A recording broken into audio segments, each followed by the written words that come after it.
having lots of friends that are from all over the world that have settled in the United States. They love it.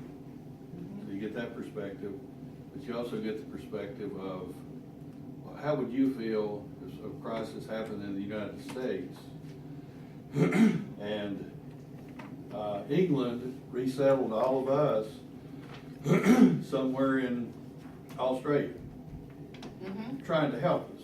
Yeah, Personally, I'd like to stay here and, as a patriot, and fight.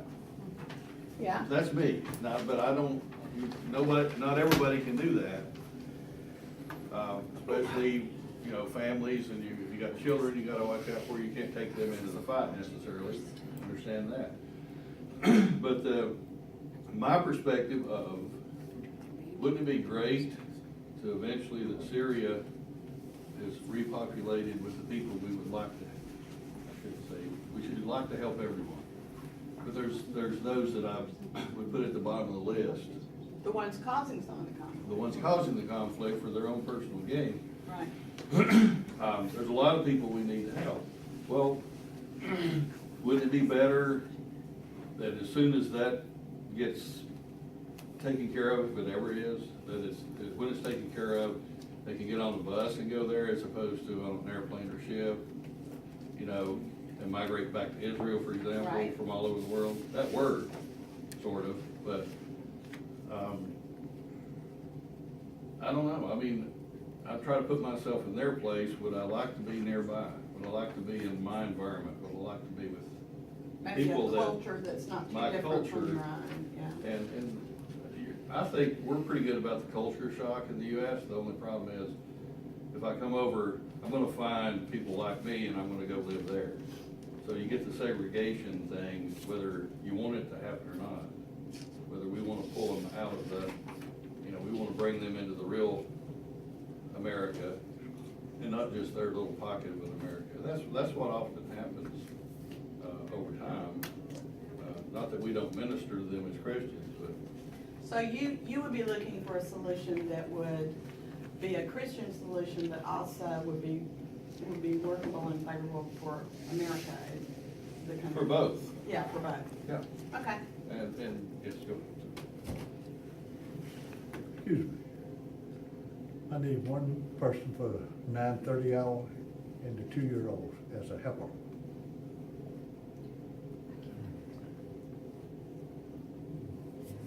I'll help, I just need to let my mother know. Huh?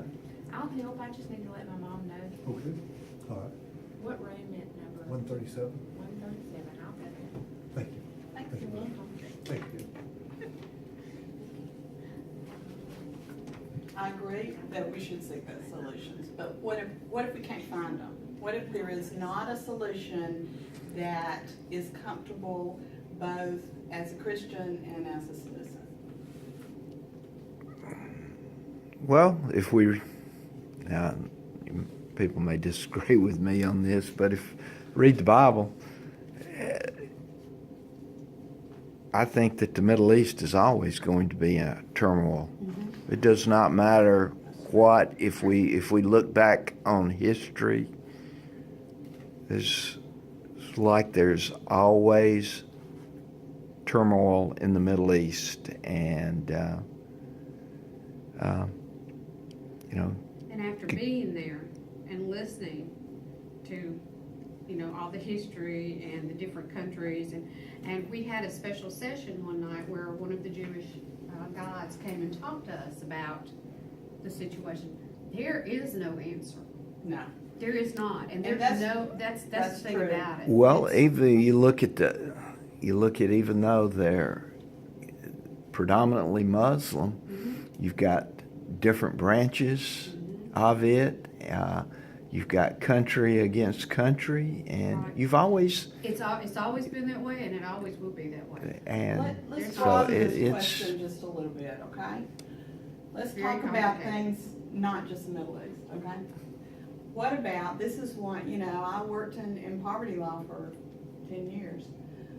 What about no new taxes versus poor people in our country who need assistance?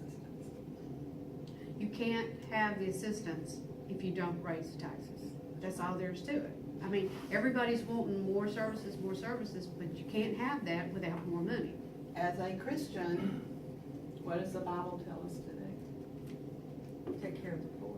It tells us to take But care of. maybe we could cut But also pull them retirement out of for, it, Congress people, their little retirement, even if they only serve 2 years. They get Okay. this lifetime retirement, But- so we start cutting there to go to the poor. Okay, but that's not gonna be enough. We all know that. What is poor? I think, Yeah. Good question. I think you might need to look and see how much they're getting per year. I Anyone understand, that's I don't ever been like disagree that. with you, I'm just saying, that's not enough money to solve the poverty problem. I worked with people who could not live without food stamps. And I worked with people who could not live without public housing. They was living on a park bench. And, you know,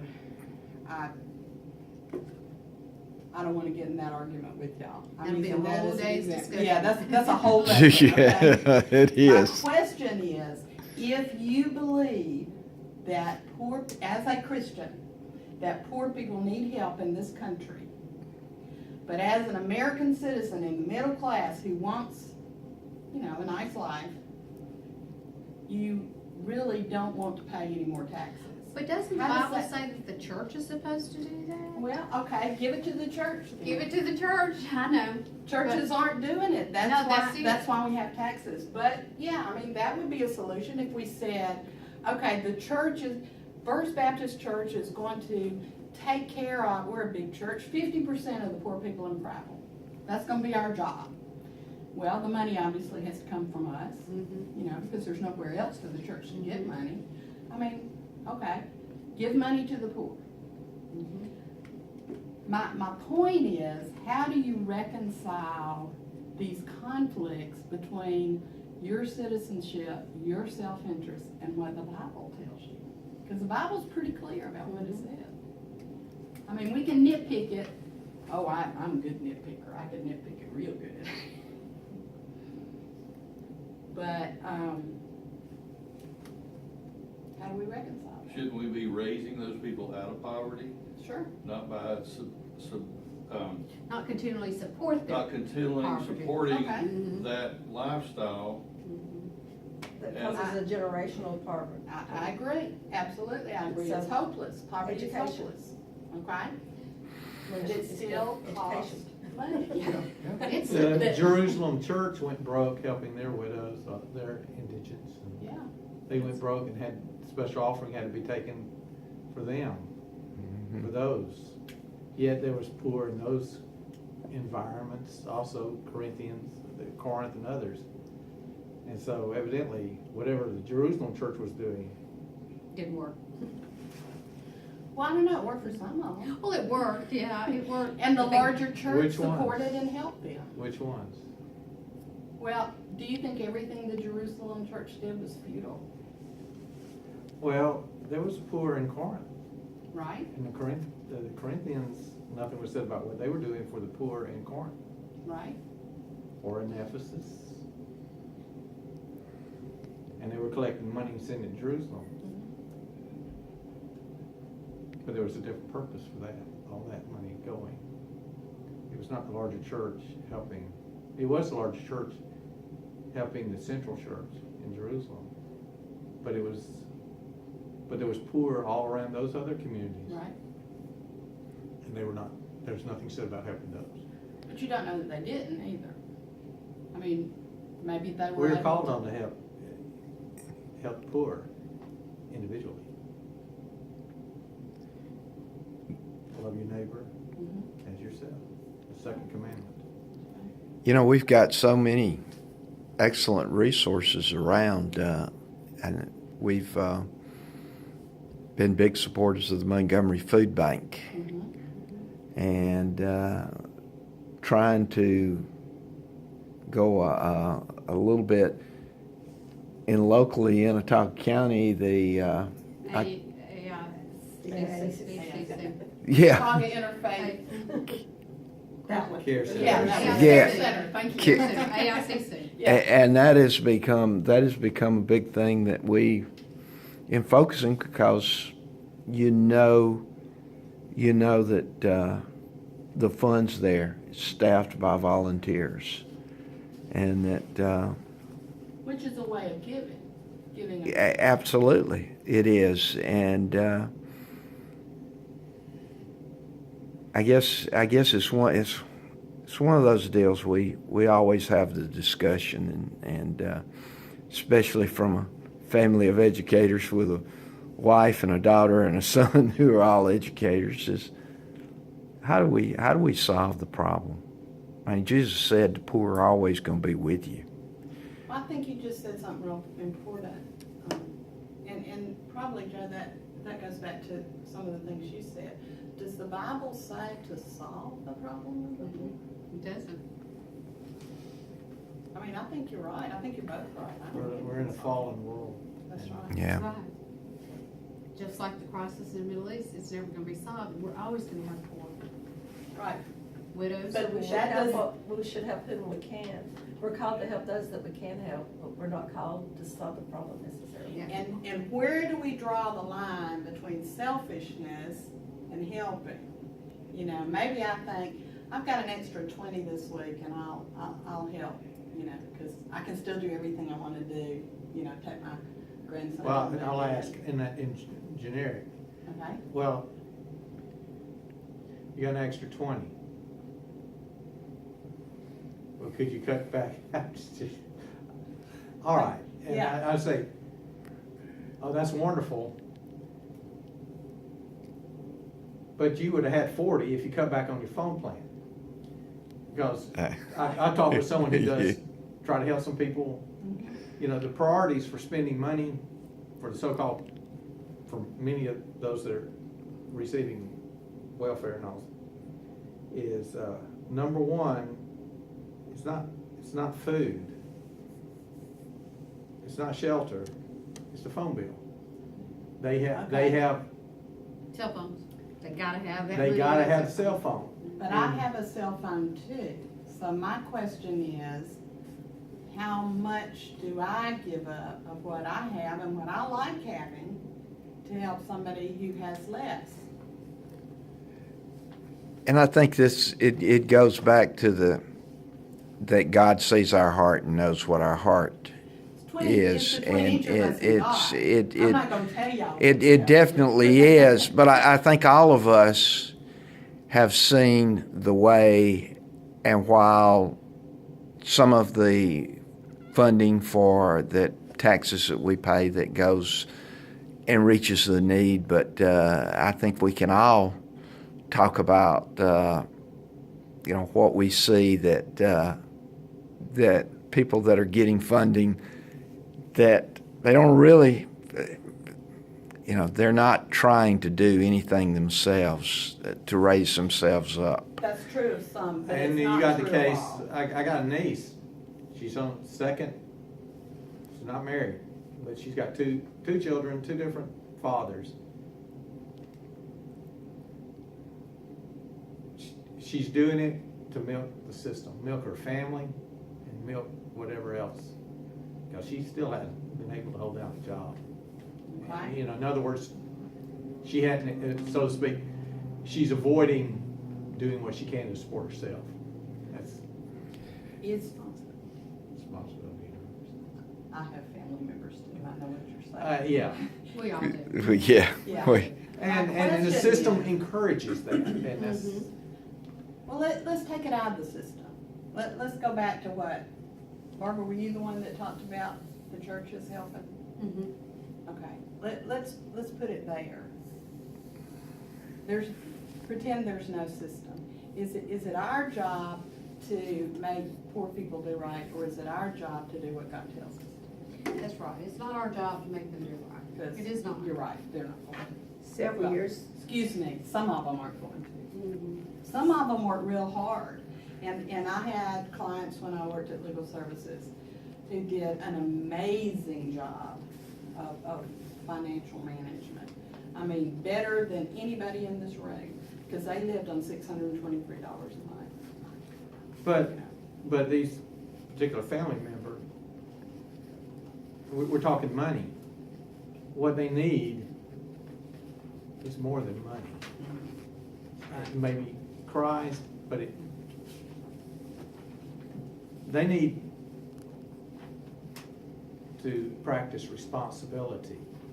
And after the first child, if they were cut back on all the extras, and says, okay, you start working, because I'm watching your kid today, and instead of going off and getting those pregnancy photographs or sitting on social media, sending out Facebook posts and all like that, you're gonna be cleaning my house today, you're gonna be mowing the grass and all like that. But see, none of that. Right. None of that happens. And that's where attention is. Well, I think we're seeing it right and I'll be honest with you, I would hate to be on the state Board of Education team that is taking over Montgomery County. Right, yeah. I mean, that is and you know, yeah, you got to start at the beginning, and all of us as churches, I don't know, we've got to. I think you start with your family first. Take care of your family, and then. But I think you said something real important, Joe. You talked about their need for Jesus. I mean, that's really what people need. Poor, rich, middle class, any financial situation. So I think we do need to help the poor. But even more importantly, we need to share our faith. And that's a pretty big thing. I'm going to, go ahead, Melanie. Several years ago, the mother in Blindside, I heard her testimony, and she said God told her to help the poor. He didn't say put sucker across her forehead. And finding that balance, that yes, Yeah. there were some people she helped who abused it, Sure. but she had to do what she thought Jesus wanted her to do. Well, what they do is their responsibility, what I Right. do is my responsibility. Okay, I'm gonna jump into another controversial topic, just, to get y'all kind of stirred up this morning. Oh, goody. Yeah, I know y'all are enjoying First two this. did. Yeah, we are. We go. Oh, Matthew 6:14 and 15. For if you forgive others for their transgressions, your heavenly Father will also forgive you. But if you do not forgive others, then your Father will not forgive your transgressions. Okay. Probably everybody in this room has a friend or a family member that voted for a political candidate that you didn't vote for and opposed. And can you still get along with them? Can you forgive them? Okay. How do you reconcile with people that you disagree with politically? I just don't talk to them about politics. Okay. We just don't discuss it. that's a good. Don't talk about Yeah. politics. Yeah. My cousin Jane, she, on Facebook, she absolutely hated Trump, absolutely hated him. And she did nothing but talk down about him. I just don't talk politics with her. She's still my cousin. I still love her. Okay. That may be the best answer right That's there. it. What about if you sought to find out why they voted as they did, and or were willing to explain to them why you voted as you did? She did ask one night, she asked on Facebook, what are y'all seeing that I don't see? Mhm. What is it? And there were all kinds of answers people put back to her. It didn't change her view. Well, I'm not But saying she it did, will. she was open enough to listen Good for to her. what everybody said. It just didn't change her view. I mean, I had Christian friends who voted on both sides of that. And I don't think they're not Christians. I just think they see the world a little differently than I Right, see. and that's it. Well, and if we look at over the centuries, the way that God has used leaders and rulers, probably there wasn't more vicious one than Nebuchadnezzar, and look at the way God used him. And I think the big thing that, with everything going on, the one thing that I hold on to is that God is in control. And He knows what He's doing. I don't know what I'm doing. People don't know what they're doing. But God knows what He's doing. And I got to just put my faith in Him and say, Lord, you use people of every persuasion to carry out your will. What is your will? And we were talking about the church at Jerusalem. If it had not been for the persecution of the church at Jerusalem, that was the only way that God was able to get them out into the field to share the gospel. And it came about through persecution. And I just have to have faith in God that He's going to work everything to His good. And so, Linda, you've got your Bible open. Would you read Matthew 6:25 through 34? 25 through 34. Therefore I say unto you, take no thought for your life, what you shall eat or what you shall drink, nor yet for your body, what you shall put on. Is not the life more than meat, and the body more than raiment? Behold the fowls of the air, for they sow not, neither do they reap, nor gather into barns, yet your heavenly Father feedeth them. Are you not much better than they? Which of you by taking thought can add 1 cubit unto his stature? And why take you thought for raiment? Consider the lilies of the field, how they grow. They toil not, neither do they spin. And yet I say unto you that even Solomon in all his glory was not arrayed like one of these. Wherefore, if God so clothe the grass of the field, which today is, and tomorrow is cast into the oven, shall He not much more clothe you, O you of little faith? Therefore take no thought, saying, what shall we eat, or what shall we drink, or wherewithal shall we be clothed? For after these things do the Gentiles seek. For your heavenly Father knoweth that you have need of all these things. But seek ye first the kingdom of God and His righteousness, and all these things shall be added unto you. Take therefore no thought for the morrow shall take thought for the things of itself. Sufficient unto the day is the evil thereof. That apply to politics? Honestly, that, I leaned on that during this last election. The fact that God's in control, Right. and I'm not gonna, I shouldn't worry about it. God's going to take care of it. Right. And that's really all you, because people were worrying themselves to death. Yes, they They were. really were, And still are. and still are, yeah. I thought it would stop after the election. I know, it's gotten worse. Yeah, really, yeah, but, We're kind of getting towards the end of our time. I know our choir members are going to have to leave, but one of the things that I have been thinking about is supporting the leaders of our country. We've got a president, we all got to vote for him. We have a couple of senators, a few congressmen we got to vote for. But the entire Congress votes on bills.